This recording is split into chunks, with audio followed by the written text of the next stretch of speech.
This is Gulmohar plant. ये हमारा supermarket था सर यहाँ। इसमें लीफ का अगर तुम अरेंजमेंट देखोगे ना, कंपाउंड लीफ है ये।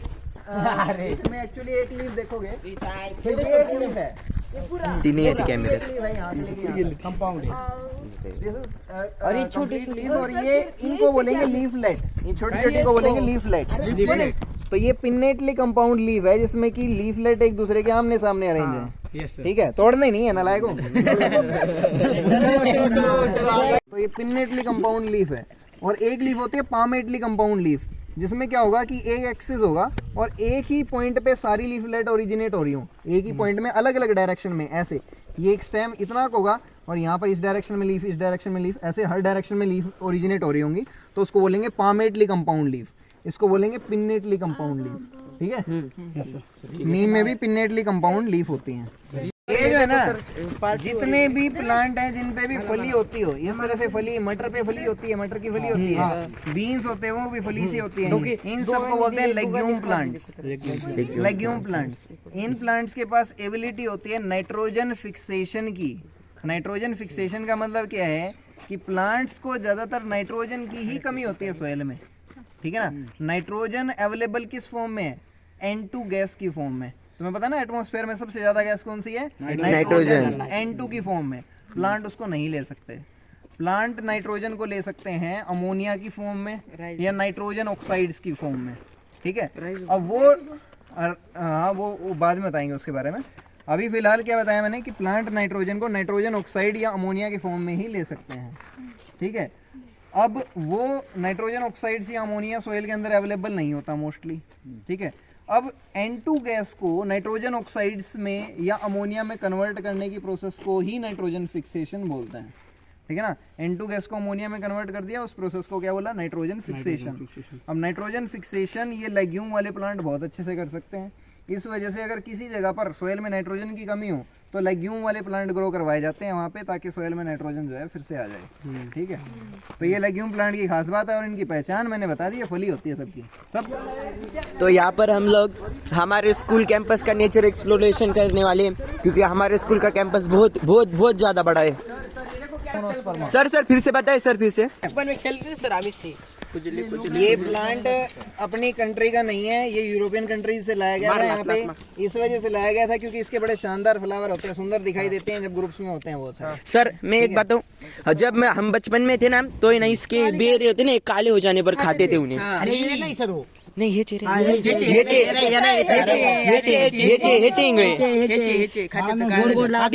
उसके उसके पन्ने है ना ऐसे खरबूड़े होते हैं।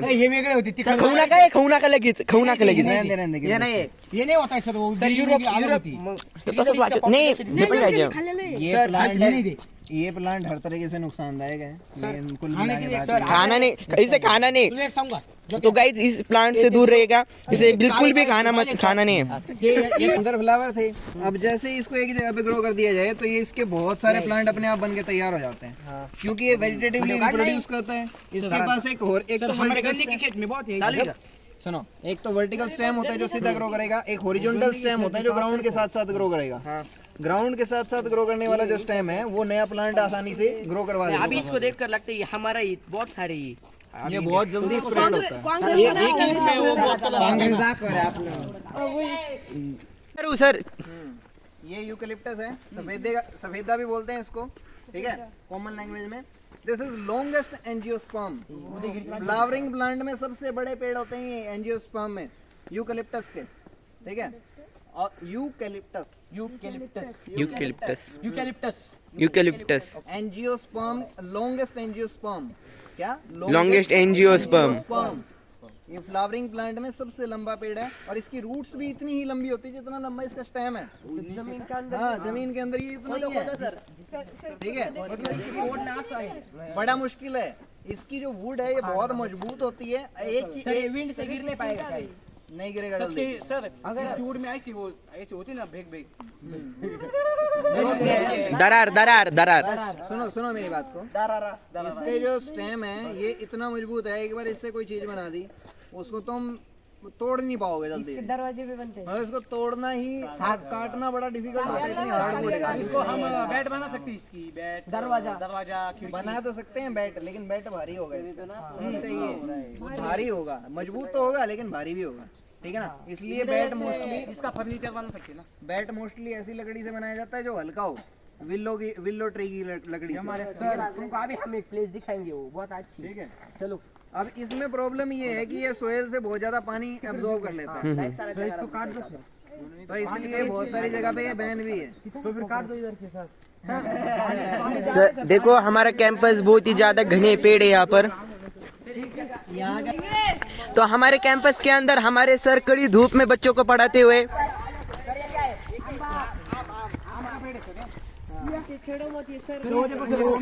उसकी बीज बड़े अरे देखो किसने क्या करा, गुठली खा के फेंक दी। इधर से गुठली खाकर फेंक दी। देखो क्या कि जो फ्रूट है ना, फ्रूट प्लांट ने बनाया ही क्यों? प्लांट ने फ्रूट इसलिए बनाया ताकि एनिमल्स उसको खाएं और सीड को इधर उधर फेंक दें, और सीड फिर वो जर्मिनेट करके नया प्लांट बना लें। तो यानी कि बेसिकली फ्रूट का प्लांट को फायदा ये है कि फ्रूट की वजह से प्लांट अलग अलग जगह पर फैल पाते हैं, ठीक है ना।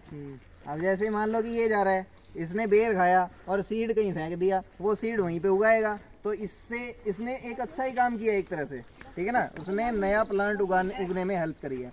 लेकिन वो सीड सड़क पे नहीं फेंकना है, वो सड़क पे फेंकोगे थोड़ी उगेगा, सॉइल में फेंकना। ठीक है ना।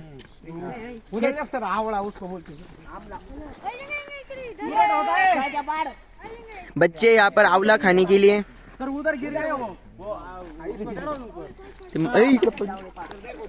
देखो यहाँ पर एक हमारे पास एक आंवला है, इसका स्ट्रक्चर देखते हैं हम। कैमरा में जल्दी फोकस करो। ये बड़ा वाला है यार, थोड़ा इकडे। हाँ, इसकी भी कंपाउंड लीफ है। देखो सुनो मेरी बात को, ये देख सकते हैं आप।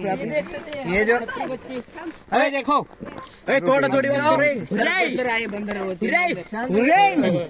वापस आओ, गाड़ दिए जाओगे। देखो क्या है, आंवला जो है ना विटामिन सी का बेस्ट सोर्स माना है। बेस्ट सोर्स, इसको बेस्ट सोर्स क्यों माना? वैसे तो विटामिन सी बहुत सारी चीजों में अवेलेबल है, पपाया में भी अवेलेबल है, अमरूद में भी अवेलेबल है, ऑरेंज में भी अवेलेबल है, मौसमी में भी है, ठीक है। लेकिन इसमें ही बेस्ट सोर्स क्यों माना गया? रीजन क्या है कि अगर हम इसको पकाते हैं, पकाने के बाद भी इसमें विटामिन सी खराब नहीं होगा। विटामिन सी का जो स्ट्रक्चर है वो डिस्टर्ब नहीं होता है। अगर हम किसी भी दूसरे विटामिन सी के सोर्स को पकाते हैं तो उसमें से विटामिन सी डिस्टर्ब हो जाता है, डिस्ट्रॉय हो जाता है, पूरी तरह से वो यूजलेस हो जाता है। सर फिर आंवला कैंडी में भी विटामिन सी होगा। आंवला कैंडी होता है ना वो गोड गोड। आंवला की जितने भी प्रोडक्ट हैं उन सब में विटामिन सी तुम्हें बहुत अच्छे अमाउंट में मिलेगा और बहुत अच्छी उसमें क्वालिटी में मिलेगा, ये कह सकते हो। और उसके अलावा ये बॉडी को डिटॉक्सिफाई करने में भी काम आता है। इसके अंदर एंटीऑक्सीडेंट्स अवेलेबल हैं जो कि बॉडी के अंदर से टॉक्सिन्स वगैरह को रिमूव करते हैं। अगर किसी को एलर्जिक रिएक्शंस ज़्यादा हैं तो उसको रिकमेंड किया जाता है कि उसको गिलोय पिलाओ, नीम पिलाओ, ये सब पिलाओ, साथ में आंवला मिक्स करके पिलाओ, क्योंकि वो कड़वी चीज़ें होती हैं। करेला, गिलोय, नीम, ये सब कड़वी चीज़ें हैं और ये क्या है, एसिडिक है। एसिडिक और बेस को मिक्स करेंगे न्यूट्रल हो जाएगा, ठीक है ना। तो उस न्यूट्रल लिक्विड को हम पी सकते हैं, वो हमारे लिए बेनिफिशियल होगा, ठीक है। किसने लाया गिराओ इसको, बस हो गया। चलो चलो इधर उल्टा करते हैं।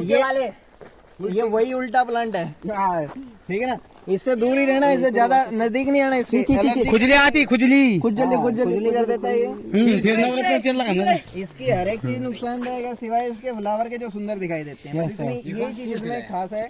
और इसी वजह से इसको बाई चांस गलती से आ गया था इंडिया में, और इंडिया में आने के बाद अभी खत्म ही नहीं हो रहा है। सरकार दिए क्यों नहीं खत्म हो रहा? क्योंकि इसमें रेट ऑफ रिप्रोडक्शन बहुत ज्यादा है, बहुत फटाफट ये रिप्रोड्यूस बहुत जगह देखने को मिलते हैं। इसको पहाड़ पे बहुत सारे चलो फिर इसको रात को दाएं दाएं रहती है सर।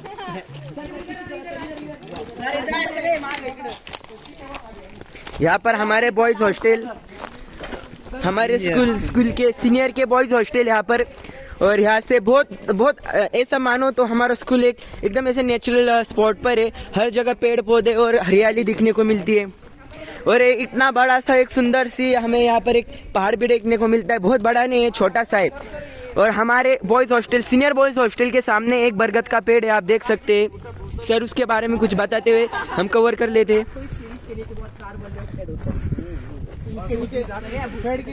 सुनबे पेड़ रात को छोड़ते ही हैं वो पेड़, दिन रात कार्बन डाइऑक्साइड छोड़ते हैं, लेकिन दिन में वो ऑक्सीजन बनाता ज्यादा है, इस वजह से मान लेते हैं कि ऑक्सीजन वो रिलीज करता है। हाँ बराबर बात ये है। अच्छे सर पेड़ हमें दिया अच्छे सर भी बहुत अच्छे यहाँ पर बच्चे हमारे सर को पसंद करते हुए, सर बहुत अच्छा पढ़ाते हैं सच में।